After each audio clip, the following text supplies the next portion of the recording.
예, 오늘도 연합뉴스 TV에서 아침마다 국제뉴스 전달해주고 계시는 선재규 선임 기자님 나오셨습니다. 안녕하세요. 안녕하세요. 자, 펠로시 하원 의장이 이제 그 대만을 방문한 이후로요, 이제 그 중국과 대만의 있던 긴장 상태 굉장히 계속 이제 격해지고 있고, 중국에서도 그렇고 대만에서도 그렇고 얘기가 굉장히 많이 나오고 있습니다.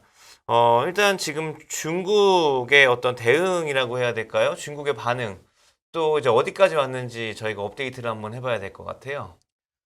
중국이 아주 이 기회에 확실하게 다지려는 것 같습니다. 그 중국이 대만 백서를 또 내놨는데요. 이게 이제 대만에 대한 중국의 그 정책 기조를 이렇게 이제 대외적으로 선포하는 건데 1993년에 나온 게 있고 그다음에 2000년에도 나온 게 있는데 이번에 이제 22년 만에 또 내놨는데 제목이 대만 문제하고 신시대 중국 통일 사업 백서다 이렇게 이제 밝혔고 여기 보니까 이제 그 가능하면 그러지 않으려고 하는데 무력 사용을 포기한다고 약속하지 않는다. 이걸 다시 밝혔습니다. 그러니까 무력을 쓸 수 있다는 입장을 거듭 밝혔고요. 그러면서도 무슨 이게 절대 대만 동포를 겨냥한 게 아니고 외부의 그런 극악한 독립 세력을 겨냥한 거다. 그렇게 해서 최대한 그 평화 통일을 하려고 노력하는데 이제 방점은 하지만 무력 쓸 수 있다는 거 거듭 밝혔습니다. 그리고 이제 일국양제 거듭 강조했고요. 사회제도하고 이제 평화 통일이 되면은 이데올로기가 다른 그런 기본 문제에 직면을 하는데 이걸 해결하는 좋은 방법은 일국양제다 이런 얘기를 했습니다. 그런데 이제 눈에 띄는 게 그동안에 그 앞서 나온 두 개 백서에서는 대만이 통일되고 나서 중국 군대하고 행정력을 본토에서 보내지 않는다고 했었거든요. 그런 게 명기가 되어 있었습니다. 그러면서 대만의 고도의 자치를 보장한다고 되어 있는데 이번에 그게 빠졌습니다.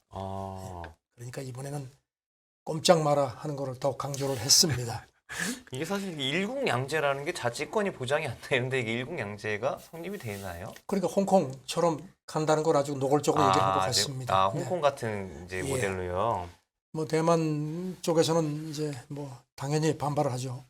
엄중히 항의한다. 그러면서 대만 정부가 신중히 평가해가지고선 민주주의하고 자유방어선을 지킬 거다 하면서 전 세계 민주주의 파트너들이 계속 도와달라 이렇게 했는데 저는 중국이 굉장히 지금 아주 이번 기회에 아주 그냥 좀 표현이 그렇지만 버르장머리를 확실하게 고쳐 공개잡겠다는 것 같습니다. 홍콩 쪽에서 사실 지난 한 1, 20년 보면 진짜 크게 변했잖아요. 그렇죠. 완전히 독립적으로 좀 하다가 이제는 독립적이라는 생각은 거의 안 드니까. 지금 홍콩이 그런 예전 홍콩이라고 생각하는 사람 아무도 없을 겁니다. 그 대만도 참 좀 걱정이네요. 그때 홍콩에 계시는 금융권 분들도 가끔씩 연락해 보시면 그런 얘기 많이 하시나요? 그럼요. 완전히 바뀌었습니다. 예전에 90년대 이럴 때 2000년도 초만 해도 거기는 완전히 다른 세상이고 굉장히 자유로운 진짜 자본주의의 꽃이다 이런 도시였는데 지금은 전혀 아니죠. 지금은 완전 중국이죠. 그러니까 많이 바뀌었습니다. 저하고 같이 하다가 이제 홍콩 가서 일하는 친구가 있는데 네. 저도 홍콩을 몇 번 가봤거든요. 네, 예전에. 네. 참 그때는 진짜 홍콩 가면 참 자유롭고 그렇죠. 참 먹을 것도 많고 네. 그랬는데 지금은 분위기가 완전히 달라졌다고. 네, 많이 달라졌다고 그렇게. 그래서 고민이다 그런 얘기를 하더라고요. 그리고 어제 이제 왕이하고 저희하고 이제 회의한 다음에 중국에서 이제 나왔습니까? 발표가? 나왔습니다. 네. 우리는 이제 서로 간에 그 입장차를 분명히 하고 그렇지만 서로 협력하는 게 중요하다는 점. 네. 그래서 거기 방점이 찍혔다고 네. 했는데 중국 외교부도 비슷한 얘기를 했는데도 또 별도 자료 2개를 내 가지고 네. 분명히 또 선을 그었습니다. 아주 중국이 이번 기회에 여러 가지로 그냥 확실하게 선을 그는 것 같습니다. 외교부에서 어제 홈페이지에 그 회담 결과 자료를 올리고 그 다음에 별도로 한국하고 중국의 공급망 안정 수호에 동의하다 하는 제목의 또 별도 자료도 올렸습니다. 이 자료가 주목이 되는데 여기 보면 이제 현재 세계화가 역류를 만나서 개별국에 의해 이게 미국을 얘기하는 것 같습니다. 글로벌 산업망하고 공급망이 파괴되고 있다. 그래서 왕 부장이 이제 우리 박 장관한테 양쪽이 시장 규율을 위반하는 이런 행동을 공동 저지하고 산업 공급망 안정과 안전에 함께 수호를 하자고 강조했다. 이렇게 지적을 했습니다. 공동 저지. 그렇죠. 공동 저지. 우리나라도 좀 하여튼 너네도 쏠리지 말고 좀 잘 좀 해라 이런 얘기군요. 이게 아시다시피 G4 네. 여기서 확실하게 견직을 날린 걸로 보이고요. 그다음에 글로벌 타임스 같은 중국 관영 매체들도 최근에 뭐 기억하시겠지만 취퍼 문제를 뭐 거의 한국이 참여하는 걸 기정사실화 하면서 중국 배제로 가지 않도록 한국이 균형자 역할을 해야 된다는 그런 취지의 기사를 계속 실었거든요. 그리고 또 중국 외교부가 어제 그 홈페이지에 올린 거에 보면은 중국하고 한국이 FTA 2단계 협상을 가속화해서 최대한 조기에 합의를 이끌어내기로 했다. 네, 그건 좋네요. 네. 그러니까 우리가 이렇게 가자. 네, 그러니까 네. 딱 한눈 팔지 마라 뭐 이런 네. 얘기인 것 같습니다. 이게 근데 사실 이 부분도 이 부분인데 이제 어제 이제 그 오후나 계속 좀 이렇게 이슈가 갑자기 좀 크게 불거진 부분이 이 얘기를 하다 보니까 저희가 어제도 잠깐 얘기했습니다만 이 사드 관련한 네. 얘기가 좀 이게 서로의 그냥 뭐 이렇게 존중하고 이런 측면이 아니라 좀 약간 서로 간에 약간 이견이 오히려 더 좀 보이고 있는 이런 얘기들도 있는 것 그렇죠. 같아요. 그 우리 박 장관도 우리 입장을 분명히 얘기를 했다. 그리고 네. 이거는 뭐 우리의 그 안보 주권에 관한 문제라고 선을 긋다고 했는데 중국 외교부가 뭐 이 부분에서 절대로 물러나지 않네요. 아까 별도 자료 냈다고 네. 말씀드렸는데 네. 그 사드에 대해서 별도 자료를 냈습니다. 그러면서 이런 표현을 썼습니다. 양쪽이 서로의 안보 우려를 중시하고 이게 적절히 처리되도록 노력해서 이게 두 나라 관계에 결림떨어지지 않도록 해서는 안 되는데 인식을 함께 했다. 그런데 여기서 이제 주목되는 게 안보 우려 중시라는 표현하고 적절히 처리라는 표현인데 우리 외교부 당국자가 설명할 때 이 부분이 없었거든요. 이 부분이 없었습니다. 그래서 여기는 이거 이제 보면은 이제 여기 대해서 이제 관측정들 얘기가 이 안보 우려라는 거는 이제 사드의 레이더 운영 부분이 있죠. 네네. 이게 이제 중국 이쪽 산둥반도 이쪽 거를 이제 감시하는 거니까 이제 북한 운운하지만 이거는 우리하고 연계된다는 그런 게 중국의 우려를 충분히 존중을 하라는 그런 압박으로 해석이 되고요. 그다음에 이제 적절한 처리라는 게 사드에 이제 이게 있죠. 산불. 이제 지난번에도 그 얘기가 나왔는데 이제 지금 들어와 있는 거는 말고 여기다 추가하지 않고 그다음에 미국의 미사일 방어망에 한국이 들어가지 않고 그다음에 한미일 군사 동맹에도 참여하지 않는다는 게 산불 부분. 이거는 이제 우리가 입장 표명을 한 건데 중국은 이거에 대해서 이제 이 부분에 대해서 좀 더 압박을 한 겁니다. 적절한 처리라는 표현이 이제 그런 그러니까 너네가 거고. 약속한 거 아니냐? 그렇죠. 네. 그다음에 이제 여기다 하나 더 해서 이제 일한 이게 이제 이미 배치된 사드에 대해서도 운영을 제한적으로 하라는 부분. 이거를 너희가 약속했다는 식으로 지금 또 좀 네. 이게 나오는 겁니다. 그러면서 글로벌 타임스도 사드가 지금 현재 양국 관계의 최대 난제고 그래서 이거를 어떻게 다루느냐가 윤석열 대통령 정치적인 지혜에 대해서 큰 도전이다. 이렇게 해서 아주 세게 압박을 했습니다.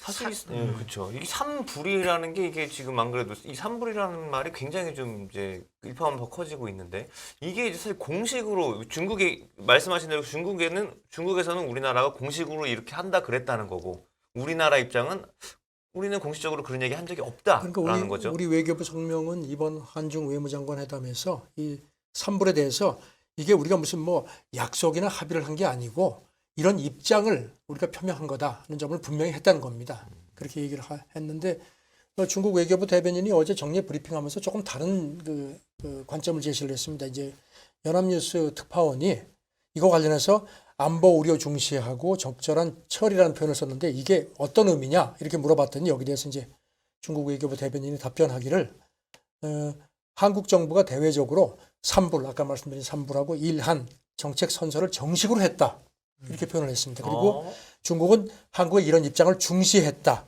그래서 상방이 이런 여기 근거해서 단계적으로 원만하게 사드 문제를 처리하기로 했다. 이렇게 아주 딱 못을 박았습니다. 네.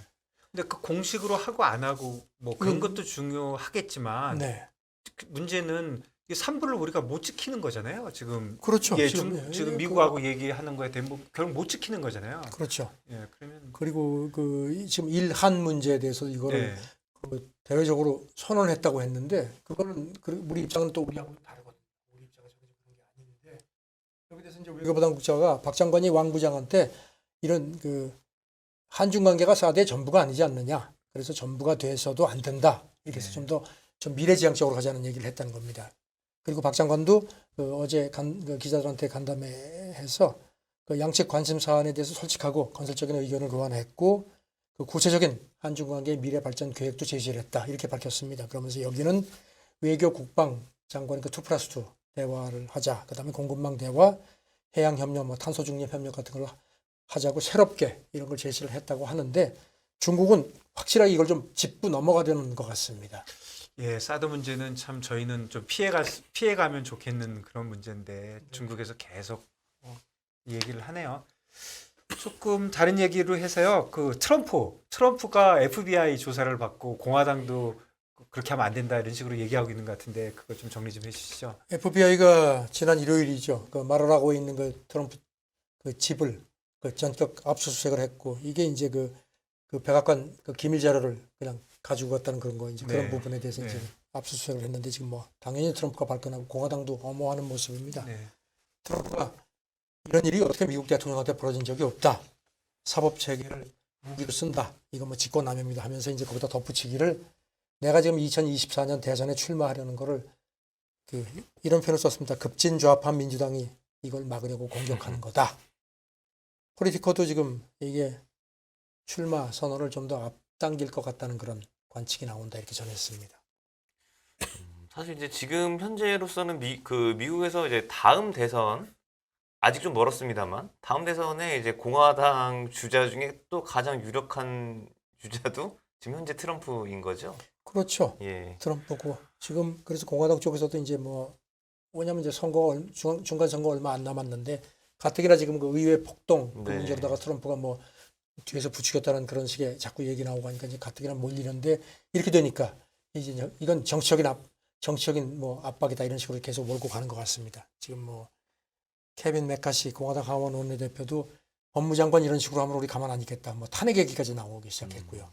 그리고 이제 마이크 펜스 전 부통령 트럼프하고 지금 약간 척졌죠. 그래가지고 네. 2024년 네. 대선에 뭐 나올 거라는 얘기인데 이 사람조차도 미국 역사상 어떤 전직 대통령도 자택이 이렇게 급습된 적은 없다. 이거는 사법 시스템의 신뢰가 무너진 거다. 뭐 이렇게 얘기를 했습니다. 민주당은 뭐 턱도 없다. 법치다. 펠로시 의원도 대통령도 법이 있을 수 없다. 원칙대로 간다. 이런 얘기를 했습니다. 그래도 또 실제로 뭐 또 압수수색을 해서 또 뭐가 나오고 뭐 이럴 수도 있잖아요. 이게 또 굉장히 문제가 복잡해지겠는데요. 그러니까 지금 백악관에서도 어제부터 이런 얘기가 자꾸 나오니까 우리가 무슨 뭐 그 압수수색 문제와 관계해서 FBI에서 보고받은 거 없다는 식으로 얘기를 했거든요. 네. 이거는 FBI가 스스로 자기들이 판단해서 하는 거다 하고 아시다시피 지금 뭐 트럼프는 이거 말고도 지금 그야말로 뭐 줄줄이 걸려 있지 않습니까? 그 트럼프 기업 그렇죠. 자산 네네. 가치 그 부풀린 부분 그건 장남하고 그 장녀가 이미 지난주에 그 뉴욕주 검찰 그 조사를 받았죠. 트럼프는 오늘 새벽에 그러니까 CNN도 막 생중계하던데 들어가서 이제 민사건인데 네. 가니까 나는 수정헌법 5조에 따라서 묵비권을 행사한다. 이 얘기를 안 하고 바로 나왔습니다. 그러니까 또 이제 미국 언론들이 캥기니까 그런 거 아니냐. 또 이렇게 네. 하는데 저는 그랬고요. 그 다음에 뭐 이거 말고 지금 뭐 의회 폭동 그것도 지금 잘못하면은 기소될 수 있는 부분도 있고 그리고 뭐 또 뭐가 많네요. 그 다음에 트럼프 납세 문제 이것도 지금 하원이 조사하는데 예. 자료를 제대로 내질 않아가지고 하원에서 지금 소송을 준비한다는 모양입니다.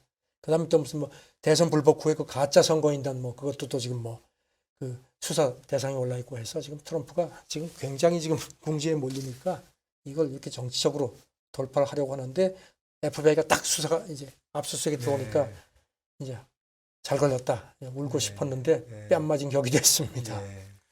참, 예. 이게 그러니까 우리나라 같은 경우에는 사실 이제 전직 대통령 분들이 그 이제 임기 후에 이제 수사를 받고 뭐 이렇게 또 감옥에 가신 분들도 많으셨고 이런 게 굉장히 많았는데 미국 같은 경우는 사실 우리나라처럼 그렇게 전직 대통령에 대해서 수사를 하고 뭐 그런 게 많지는 않았던 것 같거든요. 뭐 저희가 기억에요. 뭐 자랑할 만한 일은 그런 건 아니지만 그게 이제 또 자랑할 만한 점은 아니라고 말씀을 하셨는데 근데 제가 여기 또 보니까 미국 언론에서는 또 우리나라를 그런 식으로 또 주목을 하고 있더라고요. 한국에서는 이런 경우도 있으니까 민주주의 국가라고 이런 게 없는 게 아니라 이런 얘기를 또 하고 있는. 워싱턴 포스트 칼럼니스트가 어제 그런 걸 올렸습니다. 제목이 미국 전직 지도자 수사하는 민주주의 국가에 합류했다 이렇게 올리면서 이제 지금 뭐 미국에서 뭐 미국의 우파에서는 뭐 이제 이거 뭐 세상 종말았다는 식으로 막 그렇게 얘기를 하는데 그렇지 않다. 지금 유럽하고 아시아를 봐라. 그러면서 이제 사르코지하고 베를루스코니 얘기도 하고 네. 그런 얘기도 하면서 이제 특히 한국 케이스를 아주 강하게 언급을 했습니다. 칼럼이 뭐라고 되어 있냐면요. 한국은 아시아에서 가장 안정적인 민주주의 국가의 하나이지만 물론 여기 대해서 뭐 또 뭐 견해가 다른 사람 다른 견해도 있을 겁니다. 그러면서 전직 대통령을 감옥에 보낸 전례가 아주 화려하다. 그러면서 2018년 기준이다 하면서 살아있는 대통령 가운데 절반 이상이 수감 중이었다.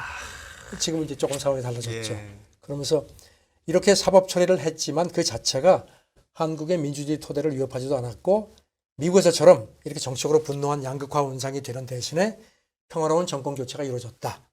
그러면서 이거를 여기에 미국이 주목할 만한 가치가 있다. 이렇게 상당히 칭찬을 했습니다. 아, 이게 아주 제 생각에는 좀 곤욕스럽네요, 저희는. 그러게요. 이런 식으로 예. 얘기하니까. 이게 참 이게 뭐 이렇게 뭐 가장 이제 민주주의 국가라고 얘기는 하지만 이렇게 그 살아있는 대통령 절반이 수감 중이다. 이게 참 이게 저희가 어디 가서 이거 자랑할 일은 또 아닌 것 같고요. 전혀 예. 아니죠. 네. 그래서 사실 이게 우리나라도 이게 뭐 방금 말씀하셨지만 이제 이런 것들이 뭐 여기서 워싱턴 포스트에는 이제 평화로운 민주적인 정권 교체를 우리나라가 했고 뭐 그렇다고는 하지만 사실 우리나라도 지금 양극화가 굉장히 심하거든요. 근데 미국 같은 경우에도 사실 지금 이런 이제 트럼프 이제 관련된 뉴스가 계속 나오는 걸 보면 미국도 이제 그 트럼프 전 대통령 시절부터 양극화가 굉장히 많이 진행이 돼 있고 또 사상 최대로 지금 양극화가 벌어져 있는 이런 상태라는 얘기도 많이 나온단 말입니다. 그 미국의 퓨 리서치가 그 얼마 전에 조사한 결과가 있는데 이게 또 그 뭐 서방 언론들은 별로 주목을 안 했는데 늘 말씀드리지만 러시아 국제뉴스 전문 통신 스푸트니크가 네. 이걸 또 뽑아냈습니다. 그러면서 이제 이걸 부각시켰는데 이제 퓨 리서치 조사 결과가 결론은 이겁니다. 공화당하고 민주당 지지하는 미국인 사이에 뭐 정치적인 견해차는 늘 있었는데 최근에 와서 이게 굉장히 심각해졌다. 그 다음에 더욱 심각해진 거는 양쪽이 서로를 엄청나게 폄하한다는 겁니다.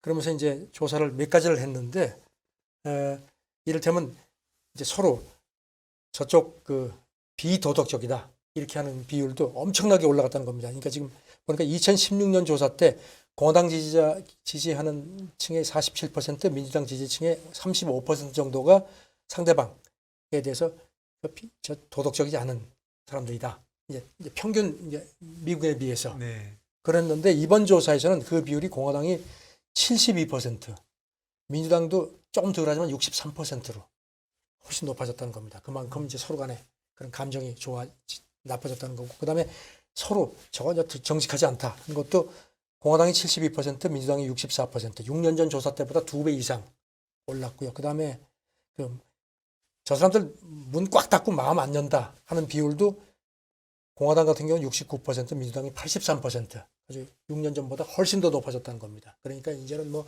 정치적으로 견해차만 있는 게 아니고 완전히 그냥 서로 간에 어떤 그냥 미움과 어떤 그런 것들. 그러니까 참 이게 참 무서운 거죠. 미국 정치가 좀 나빠졌네요. 그렇죠. 네. 네.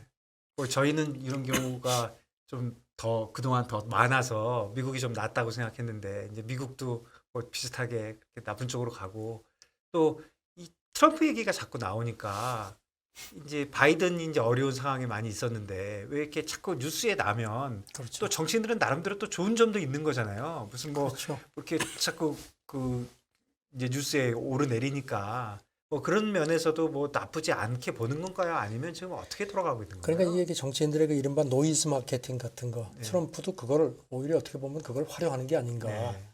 그 바이든은 거기에 비하면 좀 상당히 좀 정치구로 가는 그런 네. 게 많이 보이지 않습니까? 이제 뭐 오늘 새벽에 보니까 이제 뭐 그 인플레가 조금 좀 가라앉고 하니까 이제 바이든 지지율이 조금 올라가는 것 같더라고요. 네. 그래서 바이든이 지금 그리고 이제 그 인플레 고통 감축 법안도 네. 이제 발효가 됐고 하니까 네.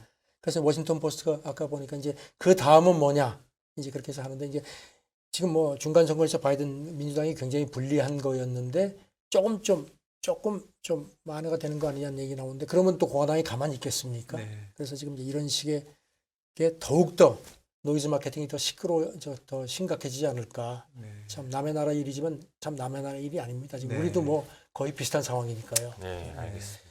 참 이게 보니까 우리나라도 그렇고 전 미국은 안 그럴 줄 알았는데 다 자기네 나라 정치가 제일 못하는 것 같고 남의 나라 정치가 좀 더 좋아 보이고 뭐 다 어느 나라나 같은 건가 봅니다. 네. 가치 외교, 뭐 가치 이런 얘기들을 많이 하는데 이 가치라는 의미가 참 이제는 어떤 게 가치인지 네. 참 네. 이렇게 사람들이 좀 사람이 제일 힘든 게 사람을 미워하는 거거든요. 그래서 네. 그 뭐 임산부들이 누구 미운 사람 생각하지 네, 말라고 네. 그러면 그 사람 닮는다고. 네. 그래 그런 게 참 아주 그냥 그야말로 아주 아주 상식인데 이제는 그런 상식보다는 더 그냥 어떤 이런 이런 반목 그러니까 참 그래서 좀 더 이렇게 좀 추스리고 끌어안고 그런 게 더 많이 절실하게 느껴지는데 참 아쉽습니다. 예, 참 이제 민주주의의 가치는 서로 간에 이제 토론을 하면서 좀 이제 다른 점도 서로 간에 이렇게 어느 정도씩 이렇게 좀 절충하고 뭐 이러는 가운데서 민주주의의 가치가 나온다고 제가 학교에서 배웠었는데요. 네. 부모님이 쭉 해서 아버님이 이제 재작년에 돌아가셨는데 어머니가 맨날 그냥 아이고 그냥 뭐 반찬 투정하고 막 밉다고 막 그러면서도 보면은 또 안 계시면 어디 갔냐고 막 찾으시고 그런 토닥토닥하는 그런 정 같은 게 참 우리 사회의 큰 힘이었는데 이런 게 참 최근에는 그런 게 많이 없죠. 너무 그냥 따질 거 따지고 그러니까 참. 예, 정치적으로 진짜 내가 뭘 잘해보겠다 이런 거보다는 네. 저쪽이 더 잘 못하고 있다. 그리고 그게 점점 법률적인 문제로도 막 자꾸 이렇게 비화시키고 그러니까 정치가 자꾸 법에 기대니까. 참. 예, 미국도 그런 쪽으로 좀 예. 가고 있네요. 네. 알겠습니다. 자, 그럼 저희가 빨리 그 다음 소식도 빨리 좀 한번 알아보겠습니다. 저희가 최근에 이제 원숭이 두창 관련해서 미국에서 이제 굉장히 좀 많이 퍼지고 있다. 좀 상황이 생각보다 좀 심각해지고 있다 이런 그 소식들이 있었는데요.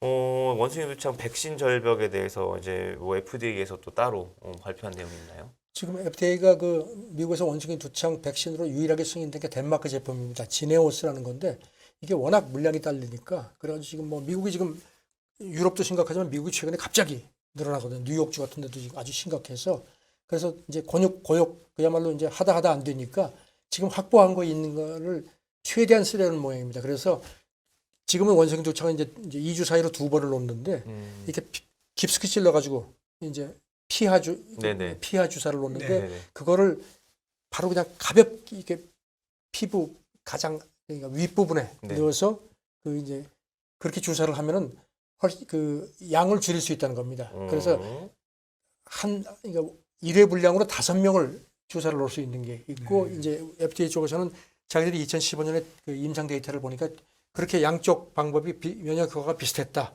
그래서 그렇게 한다고 지금 그거를 발표를 했습니다. 승인을 하겠다. 심각한 모양이네요. 그만큼 네. 백신이 그 정도까지 예. 생각할 만큼 백신이 부족할 수 그렇죠. 있다라는 지금 걸 뭐 감안을 하는 그러니까 거군요. 지금 백신 절벽 얘기 계속 나오고요. 어. 그래서 지금 18세 이상은 그렇게 하겠다는 거고 18세 이하도 지금 보니까 오늘 새벽에 보니까 독일에서는 4살짜리가 이제 그 동성애 집안에서 있는 아이인데 걔도 걸렸다는 겁니다. 물론 이제 증상이 심각하진 않은데 그래서 미국에서도 지금 뭐 7세 나오고 하니까 18세 미만도 조금 좀 조건을 달아가지고 이걸 또 이제 승인을 했습니다. 이제 맞을 수 있도록 했는데 지금 이 정도까지 그 주사 놓는 방법까지 바꾼 걸 보면은 상당히 심각한 모양입니다.